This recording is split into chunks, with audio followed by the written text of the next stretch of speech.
এবার আপনাদের উদ্দেশ্যে আমি কোরআন এবং হাদিসের আলোকে 11টি বিশেষ নাসিহা পেশ করতে চাই, যেগুলো আপনাদের জীবনকে আলোকিত করবে, দুনিয়াতে আপনাদেরকে মর্যাদার আসনে আসীন করবে, আর আখিরাতে আল্লাহ তাআলার কাছে আপনারা প্রিয় বান্দী হিসেবে উপস্থাপিত হবেন।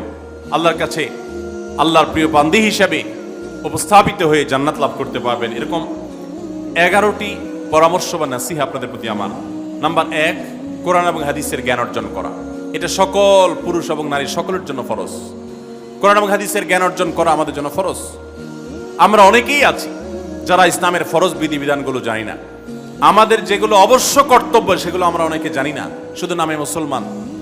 গতানুগতিক কিছু কাজ করি, হাতে গোনা কিছু ইসলামের নামে কাজ করি, বাস মনে করেছি আমি মুসলমান হয়েছি।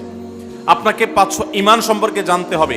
আপনার ঈমান কিভাবে আনতে হবে, কি কোন কোন বিষয়ের প্রতি বিশ্বাস থাকতে হবে, কি বিশ্বাস থাকতে হবে, আল্লাহ সম্পর্কে বিশ্বাস থাকতে হবে। ঈমান সম্পর্কে অনেক ভুল ধারণা আমাদের আছে। আমরা আল্লাহ সম্পর্কে বিস্তারিত জানি না, আখিরাত সম্পর্কে জানি না, নবী রাসূল সম্পর্কে জানি না। এগুলো সম্পর্কে সঠিক জ্ঞান অর্জন করতে হবে।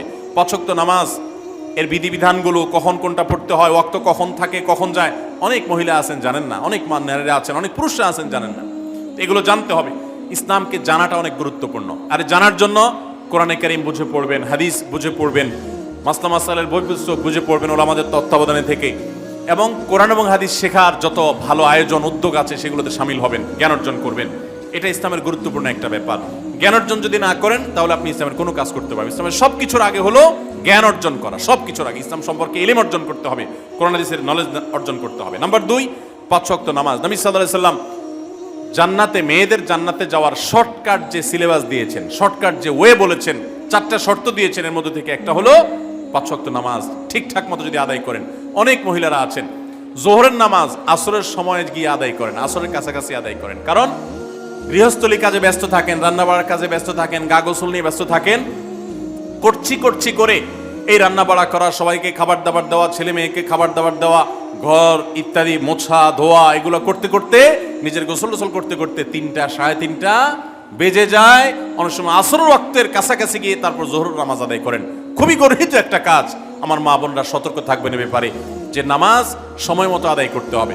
শয়তান আপনাদেরকে একটা ভুল কথা বলে ধোঁকা দেয়, সেটা হলো যে আমি রান্নাবাড়া করছি যে পোশাকে, এই পোশাকে কিভাবে নামাজ পড়বো, তাহলে আমি গোসল টোসল করে একটা নামাজ পড়বো। আর গোসল তো আর সহজে করা হয় না। রান্না বাড়ার পরে সবাই বাড়ায় খাওয়াই দেওয়া, এরপরে ঘর দুয়ার পরিষ্কার করা, এরপরে সব কাজ শেষে গোসল করা, তারপরে গোসল করে এসে নামাজ পড়া, এসব করতে করতে শয়তান আপনার নামাজটা অনেক পিছায়া দেয়। মনে রাখবেন, আপনি যে পোশাকে কাজ করতেছেন ওই পোশাকে যদি দুর্গন্ধ না থাকে, খারাপ না থাকে, ভালো পোশাক হয়, তো ওই পোশাকে আপনি নামাজ পড়তে পারবেন। দুর্গন্ধ থাকলেও শরীরকে ফ্রেশ করার ব্যবস্থা আছে, আপনি ফ্রেশ করে আপনি নামাজে দাঁড়ায় যাবেন। এরপর নামাজ পড়ে বাকি কাজ করবেন।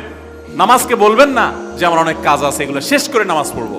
শয়তান আমাদেরকে ধোঁকা দেয়। এই জন্য মা বোনরা 5 ওয়াক্ত নামাজ সময় মতো আদায় করবেন, ঠিকঠাক মতো আদায় করবেন। অনেক মা বোনরা আপনারা নামাজ পড়েন, নামাজ হয় না। বাংলাদেশে বেশিরভাগ মহিলাদের, নারীদের মধ্যে একটা ভুল আছে নামাজ প্রসঙ্গে, সেটা হলো যে নামাজের মধ্যে সতরটা ভালো করে ঢাকেন না। সতর কি? মেয়েদের নামাজের মধ্যে মুখমণ্ডল ছাড়া, 2 হাতের কবজি ছাড়া তাদের মাথা থেকে পা পর্যন্ত পুরো শরীর তারা ঢেকে রাখবে। আজকাল নামাজের ওড়না পাওয়া যায়, এই ওড়নাগুলো পরলে এই মুখমণ্ডল ছাড়া 2 হাত এক সহকারে ঢাকা থাকে, এভাবে ঢেকে রাখতে হবে।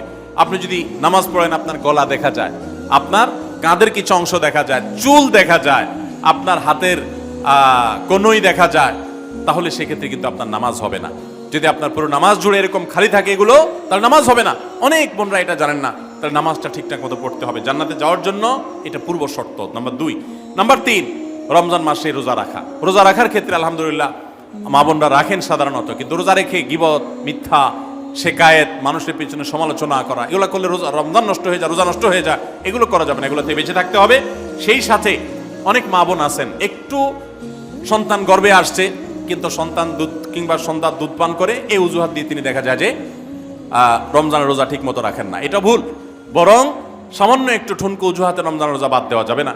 যতক্ষণ পর্যন্ত শক্তি সামর্থ্য আছে রমজান রোজা ঠিক মতো রাখতে হবে। নাম্বার 3। 4 নম্বর হলো স্বামীর আনুগত্য করা। আমি সবসময় বলি এটা হলো মহিলাদের জন্য তিতা করল্লার আমল। তিতা করল্লা দিয়ে জুস বানায় খাওয়ানো, এটা যেরকম কষ্টের কাজ মানুষের জন্য, ঠিক একইভাবে মহিলাদের জন্য স্বামীর কথা শোনাটা এরকম কষ্টের কাজ। অনেক মহিলা আছে নামাজ পড়তে রাজি আছি, রোজা রাখতে রাজি আছি, তাসবিহ তাহলিল করতে রাজি আছি, কোরআন পড়তে রাজি আছি, মগর পুরুষের স্বামীর কথা শুনবো না। কেন তার কথা শুনবে কেন, আমি কি কম বুঝি? এই মানসিকতা আজ পশ্চিমা অপসংস্কৃতির যে ছোঁয়া আমাদের সমাজে এসেছে, লেগেছে, এটার কারণে আমাদের মা বোনদের মধ্যে তৈরি হয়েছে। এটা কখনো আমাদেরকে সুখী করতে পারে না। একটা ছোট মুদি দোকানেও একজনকে দায়িত্বশীল মানতে হয়, একজন মালিক হয়, আরেকজন অধীনস্থ হয়, একজন ম্যানেজার হয়, আরেকজন তার কর্মী হয়। এতটুক চেইন অফ কমান্ড যদি ঠিক না থাকে, তাহলে একটা ছোট দোকানও সুশৃঙ্খল ভাবে চলতে পারে না, সেটাও বিশৃঙ্খল হয়ে যাবে। তাহলে একটা সংসার, একটা পরিবারে একজনকে মুরব্বী না মানলে কিভাবে সেটা চলতে পারে? অবশ্যই একজন নারী তার স্বামীকে অভিভাবক মানবেন, মুরব্বী মানবেন, তাকে মেনে চলবেন। শুধু ইসলামই বলে নাই, পশ্চিমা দুনিয়ার মানুষরাও স্বীকার করে। সব একটা আত্মজীবনীমূলক লেখা ধারাবাহিকভাবে বাংলাদেশে একটি জাতীয় গণমাধ্যমে প্রকাশ হয়েছে অনেক বছর আগে, আমি পড়েছি। সেখানে তিনি পরিষ্কার করে বলেছেন যে আমার দাদি নানীরা পারিবারিক জীবনে যতটা সুখী ছিল, এখন আমাদের স্ত্রী, আমাদের মেয়েরা ততটা সুখী না। অথচ তাদের এত বেশি শাড়ি চুড়ি, এত বেশি সাজগোজ, এত বেশি সুখ সমৃদ্ধির উপকরণ ছিল না আজকের মেয়েদের যতটা আছে। পারিবারিক শান্তি তখন যতটা ছিল, এখন তার ধারে কাছেও নেই। এর অন্যতম কারণ হলো এটি যে আমরা পশ্চিমা অপসংস্কৃতির ছোঁয়ায় পড়ে শয়তান আমাদেরকে অতিরিক্ত স্বাধীনতার নাম দিয়া আমাদেরকে বলগাহীন স্বাধীনতার পথে নিয়ে গেছে, যেটা আমাদের ধ্বংস ডেকে এনেছে। এজন্য একজন গার্ডিয়ান, একজন অভিভাবক পরিবারে থাকতে হবে, তাকে মানতে হবে।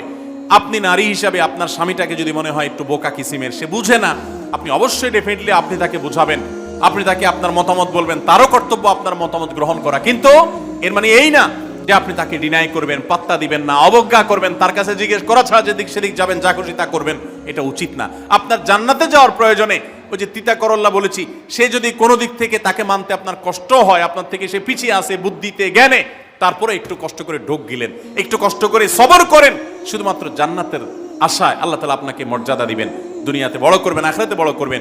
অনেক সময় দেখা যায় পুরুষতান্ত্রিক সমাজে আমাদের দেশে দেখা যায় যে পুরুষদের নানা অনাচারে মেয়েরা অতিষ্ঠ হয়। একটু সবর করেন, সন্তান সন্ততি বড় হবে, তখন আর পুরুষের এই সমস্ত জুলুম থাকবে না, পুরুষ তখন দৌড়ের উপরে থাকবে। এই বাস্তবতা আমরা প্রত্যেকটা মানুষ উপলব্ধি করার কথা। অতএব মুসলিম নারীদের অত্যন্ত গুরুত্বপূর্ণ আরেকটি বিষয় হলো 4 নম্বর যেটি বললাম, স্বামীর আনুগত্য করা। যতটুকু সম্ভব তার সর্বোচ্চ আনুগত্য করার চেষ্টা করতে হবে, যতক্ষণ তিনি কোরআন হাদিসের কথা বলেন। স্বামী যদি কোনো অন্যায় কথা করতে বলেন, তাহলে তখন আর তার কোনো কথা শোনা যাবে না।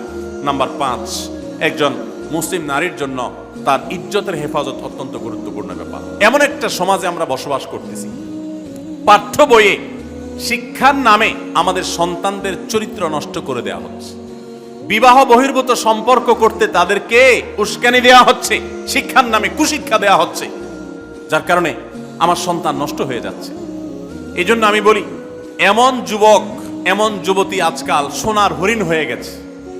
হাজারে 10 জন যুবক পাওয়া যাবে কিনা সন্দেহ, যেই যুবক বুকে হাত রেখে বুক টান টান করে আল্লাহর শুকরিয়া আদায় করে বলতে পারবে তার যৌবনে কোনো হারাম স্পর্শ সে করে নাই, কোনো হারামের কাছে সে যায় নাই, তার চরিত্রকে সে হেফাজত করেছে, কোনো গুনাহে সে লিপ্ত হয় নাই, এরকম কথা বলার মতো যুবক খুব বেশি নাই আমাদের সমাজে। ধ্বংস করে ফেলা হয়েছে বিনোদনের নামে, শিক্ষার নামে, নানা নামে। এগুলো আমাদের দেশের সংস্কৃতি ছিল না। এদেশের মুসলমান তো বটে, এদেশের হিন্দুরাও পারিবারিক এই বন্ধনের মধ্যে থেকে তারা তাদের চরিত্রকে হেফাজত করে, বৈবাহিক সম্পর্ক ছাড়া কোনো প্রকার সম্পর্কের মাধ্যমে তাদের যৌন আকাঙ্ক্ষাকে মেটায় না। এটা এদেশের মাটির, এদেশের কালচার, এদেশের মানুষের কালচার, এদেশের সকল ধরনের মানুষের কালচার, কিন্তু এদেশের সেই সংস্কৃতিকে ধ্বংস করে দেওয়া হচ্ছে ছোট ছোট বাচ্চাদের বইয়ে এই বিবাহ বহির্ভূত সম্পর্কের কথা বলে। এই জন্য সচ্চরিত্র এখন সোনার হরিণ হয়ে গেছে। নবী সাল্লাল্লাহু আলাইহি ওয়াসাল্লাম বলেছেন, মাইয়াজমান লি মা বাইনা লিহিয়াইহি ওয়া মা বাইনা রিজলাইহি আযমান লাহুল জান্নাহ। যে ব্যক্তি তার 2 চোয়ালের মাঝখানের অঙ্গ অর্থাৎ মুখ, আর যে ব্যক্তি তার 2 রানের মধ্যবর্তী অঙ্গ, তার লজ্জাস্থানকে হেফাজত করবে, অন্যায় খাতে ব্যবহার করবে না, এটার সংরক্ষণের দায়িত্ব এবং গ্যারান্টি যে ব্যক্তি নিজের ব্যাপারে নিজে নিবে, নবী সাল্লাল্লাহু আলাইহি ওয়াসাল্লাম বলেছেন, আমি তার জন্য জান্নাতের দায়িত্ব নিয়ে নিলাম। যে এটা 2টার দায়িত্ব নিতে পারবে, আমি তার জান্নাতের দায়িত্ব নিলাম। এবং নবী সাল্লাল্লাহু আলাইহি ওয়াসাল্লাম আরো বলেছেন, আকসারু মা ইউদখিলুন নাস আন-নার, মানুষকে সবচেয়ে বেশি জাহান্নামে নিয়ে যায় কোন জিনিসে? আল ফামু আল ফরজ, এই 2টি অঙ্গ, মুখ এবং লজ্জাস্থান। এই জন্য মা বোনরা, অনেকে আপনাদেরকে অনেক প্ররোচনা দিবে, অনেক গুনাহের পথে আহ্বান করবে। আপনাদের মেয়েরা স্কুল কলেজে পড়তে গেলে সেখানে অনেক অন্যায় আবেদন শুনবে, হারামের আহ্বান শুনবে। তাদেরকে সুশিক্ষা দিবেন, যে আল্লাহ তাআলা তোমাকে যে চরিত্র দিয়েছে, যৌবন দিয়েছে, এটাকে যেখানে সেখানে ব্যবহার করলে হবে না। কিয়ামতের ময়দানে যুবকদেরকে আলাদা করে জিজ্ঞাসা করা হবে, তোমার যৌবনকালে কি করছো সেটা বলো, বুড়া বয়সে এসে কি করছো এটা ইম্পর্টেন্ট না, যৌবনকালে কি করে আসছো সেটার হিসাব দাও। যৌবনকে হেফাজত করার গুরুত্ব এত বেশি, আল্লাহ আলাদা করে জিজ্ঞাসা করবেন।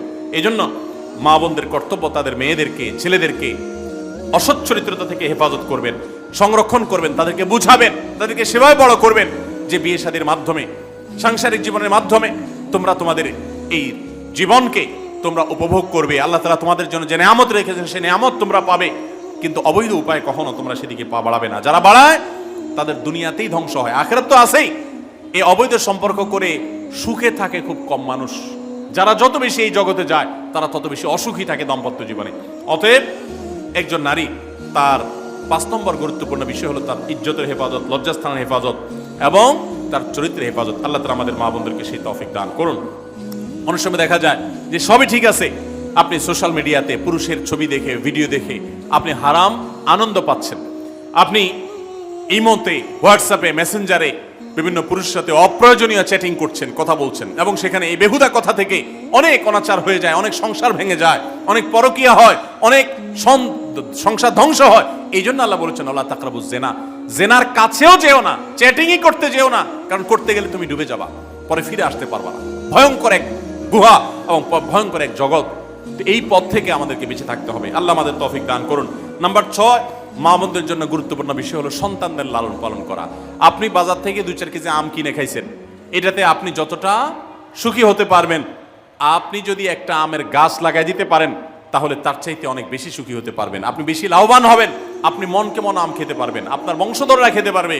নিজে আমল তো করবেনই মায়েরা, বোনেরা, পাশাপাশি সন্তানদেরকে যদি আল্লাহ ভীরু বানান, মুত্তাকি বানান, পরহেজগার বানান, কোরআন হাদিস শিখান, তাদেরকে যদি পর্দা শিখান, তাদেরকে যদি চরিত্রের হেফাজত শিখান, তাদেরকে যদি ভালো মানুষ বানানো শিখান, তাহলে আপনি আম গাছ লাগানোর মতো ফলের গাছ লাগাই গেলেন, সওয়াবের গাছ লাগাই গেলেন, দুনিয়া থেকে চলে যাবেন। নেক সন্তানের আমল যেগুলো আপনি শিখাই দিয়ে গেছেন এগুলোর সওয়াব আপনি পেতে থাকবেন। ছেলেটাকে সূরা ফাতিহা নিজে শিখাবেন, মেয়েটাকে সূরা ফাতিহা নিজে শিখাবেন, নিজে ভালো করে শিখবেন, তাহলে মরণ পর্যন্ত এই ছেলে যতবার সূরা ফাতিহা পড়বে প্রত্যেক নামাজে আপনি কিন্তু সওয়াব পেতে থাকবেন, কারণ আপনি শিখাই দিয়ে গেছেন, আপনি শুরুটা করে দিয়ে গেছেন। এই জন্য মা বোনদের জন্য সন্তানদের লালন পালন করা, সন্তান দুধে ভাতে আছে কিনা, ভালো জামা কাপড় পরছে কিনা, এর চাইতে ইম্পর্টেন্ট হলো সন্তান আমার নামাজ পড়ছে কিনা, সন্তান আমার আল্লাহকে চিনে কিনা, সন্তান আমার কোরআন হাদিসের শিক্ষা পেয়েছে কিনা। সন্তান একদিন স্কুলে যায় না, তার জন্য আমার মাথা খারাপ হলে, সন্তান একদিন নামাজ পড়ে না এক ওয়াক্ত, তার জন্য আরো বেশি মাথা খারাপ হতে হবে। তাহলে আপনি দায়িত্বশীল মা হতে পারবেন, দায়িত্বশীল বাবা হতে পারবেন। মনে রাখবেন নবী সাল্লাল্লাহু আলাইহি ওয়াসাল্লাম বলেছেন প্রত্যেকটা শিশু জন্মগ্রহণ করে ভালো মানুষ হয়ে, কেউ জন্মগতভাবে খারাপ হয় না, ডাকাত হয়ে জন্মায় না, তবে তার মা বাপ তাকে নষ্ট করে। কারণ মা বাপ তাকে ঠিক মতো লালন পালন না করে, ভালো পরিবেশ দেয় না, খারাপ ছেলেফেলের সাথে মিশে, তখন সে নষ্ট হয়। এই জন্য আপনার দায়িত্ব সন্তান কার সাথে মিশছে, কোথায় যাচ্ছে, কি করতেছে, মোবাইলে কি দেখছে, সন্তানকে সময় দেন, মোবাইল টিপাটিপি বন্ধ করেন, তাদেরকে নিয়ে বসেন, তাদেরকে কথা শোনান, কোরআন হাদিস পাঠ করে শোনান, তাদেরকে ভালো পরিবেশ দেন, ভালো ফ্যামিলির, দিনদার ফ্যামিলির বাচ্চাদের সাথে তাদেরকে মিশান। ইনশাআল্লাহ আপনি আল্লাহর কাছে এর জন্য উত্তম বিনিময় পাবেন, সওয়াব পাবেন। নাম্বার 7, মা বোনরা বিশেষ করে আপনাদের জন্য গুরুত্বপূর্ণ হলো কৃতজ্ঞতা আদায় করবেন। পুরুষদের জন্য গুরুত্বপূর্ণ, কিন্তু মা বোনদের জন্য বিশেষ গুরুত্বপূর্ণ এই জন্য যে নবী সাল্লাল্লাহু আলাইহি ওয়াসাল্লাম বলেছেন, তিনি জাহান্নামে নারীদেরকে যে দেখেছেন, তাকে যে দেখানো হয়েছে মেরাজে, যে প্রচুর সংখ্যক নারীরা জাহান্নামে, এর অন্যতম একটা কারণ ছিল নেয়ামতের নাশকরি করা। পুরুষদের মধ্যেও নাশকরির কারণে বহু পুরুষ জাহান্নামে যাবে। মা বোনরা স্বামী এবং নিজের জগতে যতটুকু আল্লাহ তাআলা দিয়েছেন এতটুকুর উপর শুকর আদায় করবেন। আপনার স্বামী মানুষটা হয়তো মুখটা খারাপ, কিন্তু তার শরীরটা ভালো আছে, সে আপনাকে উপার্জন করে এনে খাওয়ায়। অনেক মহিলা আছে তার স্বামী হয়তো অ্যাক্সিডেন্ট করে পঙ্গু হয়ে গেছে, সে হয়তো বিছানা শুয়ে বাকি জীবন কাটিয়েছে, তার কষ্টের কোনো শেষ নাই। আপনার স্বামী হয়তো বা তার কোনো দিক থেকে দুর্বলতা আছে, আবার বহু দিক থেকে তার ভালো গুণ আছে। একই কথা পুরুষদের জন্য ইসলাম নির্দেশ করেছে যে তার স্ত্রীর একটা গুণ খারাপ দেখে যদি তার কষ্ট লাগে, তো সে চিন্তা করলে 10টা গুণ ভালো দেখবে, সেটা দেখে শুকর আদায় করা উচিত। এই শুকরিয়া আদায় করা ছাড়া পুরুষ হোক নারী হোক কে আল্লাহর প্রিয় বান্দা হতে পারবে না। এজন্য আল্লাহর কাছে শুকরিয়া আদায় করবেন। মায়েরা বিশেষ করে শ্বশুরের বাড়িতে যাওয়ার পর প্রথম অনেক কষ্ট হয়। আমি সবসময় বলি, শ্বশুর বাড়িতে যাওয়ার পর মেয়েরা আমাদের দেশে নানান জুলুম নির্যাতন সহ্য করতে হয়। শাশুড়ি বাঁকা চোখে দেখে, সব শাশুড়ি না, অনেক শাশুড়ি, অনেক সময় ননদরা বাঁকা চোখে দেখে, স্বামী লোকটা জ্বালায় নানাভাবে, দেবররা জ্বালায় নানানভাবে, মানুষ খোঁচাখুচি করে, কষ্ট দেয়। একটু ধৈর্য ধারণ করেন, আল্লাহ তাআলা আপনার সংসারে যখন 2-4টা সন্তান দিবে, এরা যখন বড় হয়ে যাবে, এগুলো সব আপনার বাহিনী হয়ে যাবে, তখন দেখবেন ওই বুড়া আস্তে আস্তে চুপসে গেছে, বুড়ার বড় কোনো গলা নাই, বড় কোনো কথা নাই, কারণ পোলাপান সব মায়ের পক্ষে থাকে, বুড়া সব আস্তে আস্তে সাইজ হয়ে যায়। এই জন্য মা বোনরা সবর করবেন, ধৈর্য ধারণ করবেন, খবরদার ধৈর্য হারা হবেন না, শুকর আদায় করবেন। নাম্বার 8, কখনো মুখ খারাপ করবেন না, গালিগালাজ করবেন না, অভিশাপ দিবেন না। অনেক সময় পোলাপান একটু উল্টাপাল্টা করলে তাদেরকে অনেক মা অভিশাপ দিয়ে দেন, গজব ঠাটা দিয়ে দেন, বদদোয়া করেন, মুখ দিয়ে খারাপ কথা বলে ফেলেন। এগুলো খুব খারাপ জিনিস। নবী সাল্লাল্লাহু আলাইহি সাল্লাম বলেছেন, যদি কাউকে গজব ঠাটা দেওয়া হয় তো এটার উপযুক্ত না হলে যে দেয় তার উপরে এসে পড়ে, এরকম ভয়াবহ একটা বিষয়। এই জন্য কোন অবস্থাতে এগুলো যেন না হয়। এবং মেয়েদের জাহান্নামে যাওয়ার অন্যতম, বেশি জাহান্নামে যাওয়ার অন্যতম একটা কারণ এটাও যে তাদের মধ্যে, অনেকের মধ্যে, আমি সবার কথা বলছি না, যে এই ধরনের গালিগালাজ করা, অভিশাপ দেওয়ার বদস্বভাব আছে। এই বদস্বভাব বহু পুরুষের মধ্যেও আছে, সবাইকে ছাড়তে হবে। নাম্বার 9, আত্মীয়তার বন্ধন রক্ষা করার পরে দায়িত্বশীল হতে হবে। স্বামীকে স্বামীর ভাই বোনের সাথে সম্পর্ক ভালো রাখতে কখনো বাধা দিবেন না। অনেক মহিলা আছে বোকার মতো কাজ করে। স্বামী যদি স্বামীর ভাইকে তার টাকা পয়সা দেয় সে অপছন্দ করে, স্বামী যদি স্বামীর বোনকে টাকা পয়সা দেয় সে এটাকে পছন্দ করে না, মা বাবার খোঁজ খবর বেশি নিলে তার কাছে ভালো লাগে না। এই মহিলা হলো নির্বোধ। কেন নির্বোধ? কারণ নবী সাল্লাল্লাহু আলাইহি সাল্লাম বলেছেন যে মান সাররাহু আইয়ুবসাতাহু ফি রিজকিহি আও ইউনসালাহু ফি আথরি ফালিয়াসিল রাহিমা, যে ব্যক্তি চায় তার রিজিকে আল্লাহ বরকত দেখ, তার হায়াতে বরকত দেখ, সেই জন্য রক্ত সম্পর্কে আত্মীয়দের সাথে সম্পর্ক বেশি ভালো রাখে।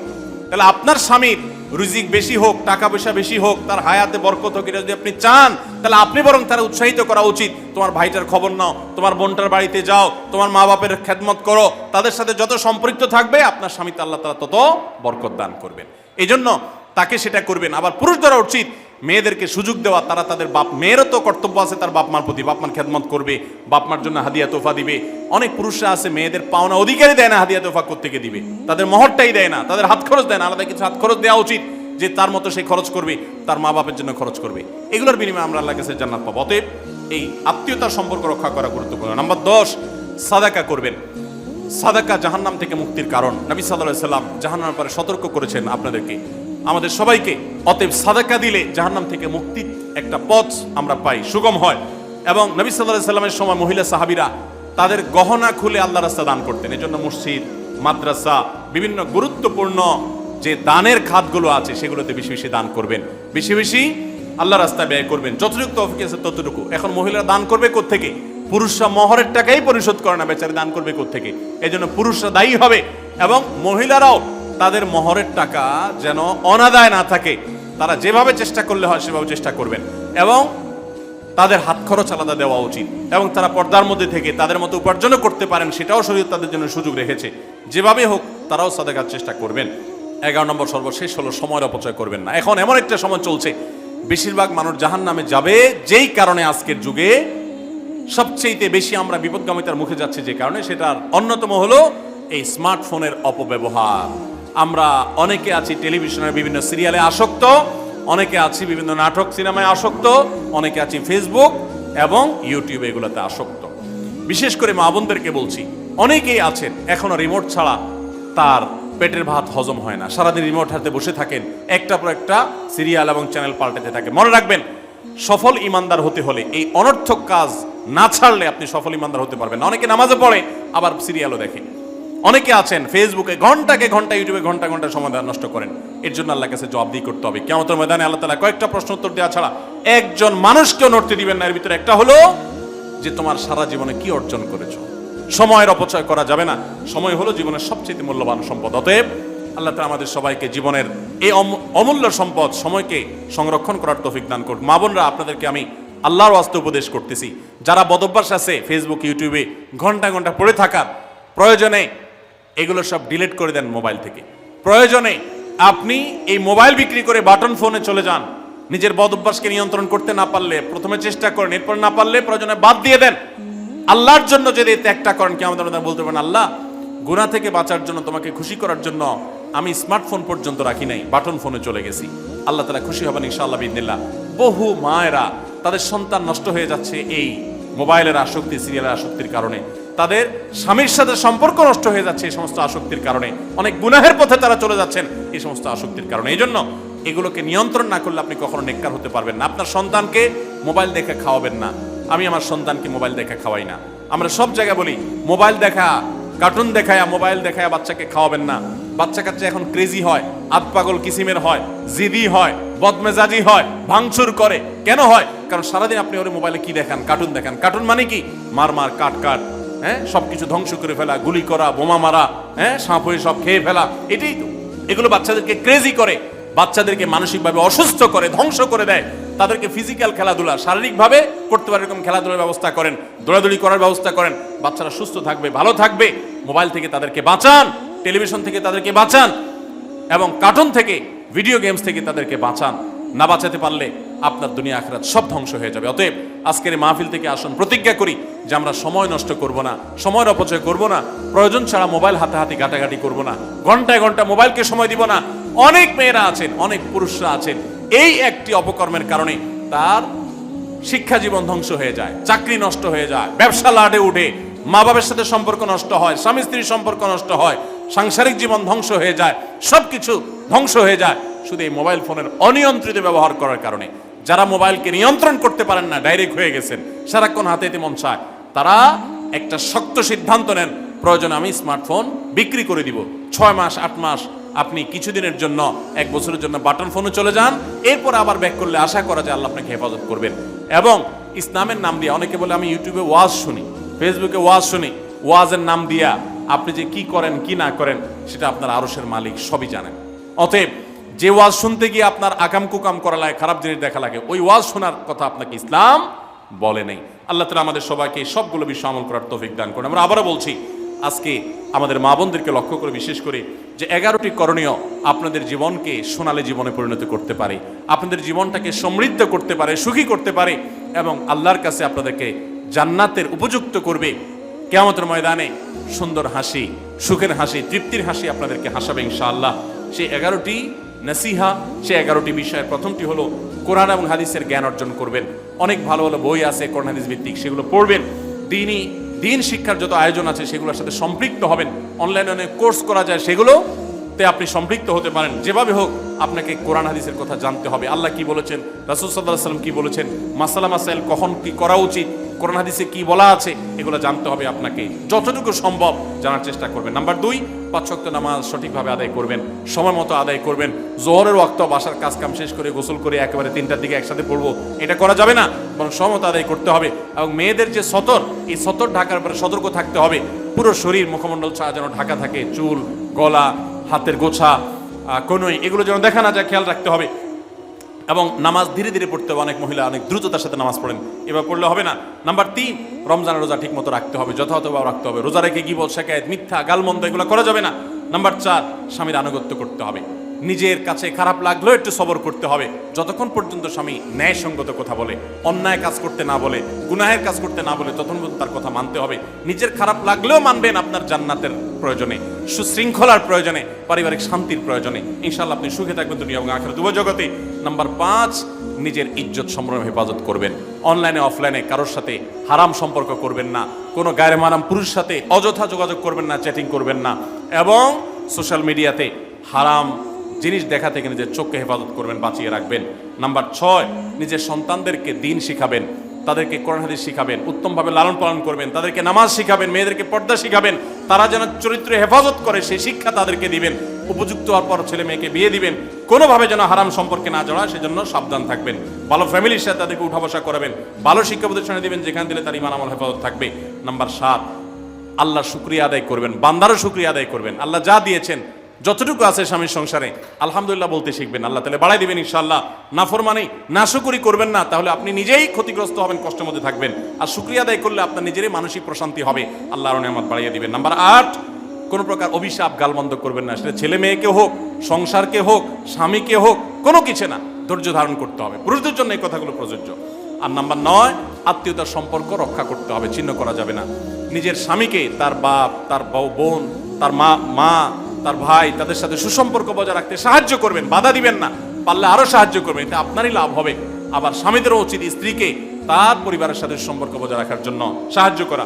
মেয়েদের উচিত তাদের মা, তাদের বোন, ভাই, তাদের সাথে আজকাল মোবাইলে যোগাযোগ করা যায়, খোঁজ খবর নেবেন, কথাবার্তা বলবেন। স্বামীর সংসারে আসছেন দেখে বাপের সংসার ভুলে যাবেন, সেটাও যেন না হয়, খেয়াল রাখতে হবে।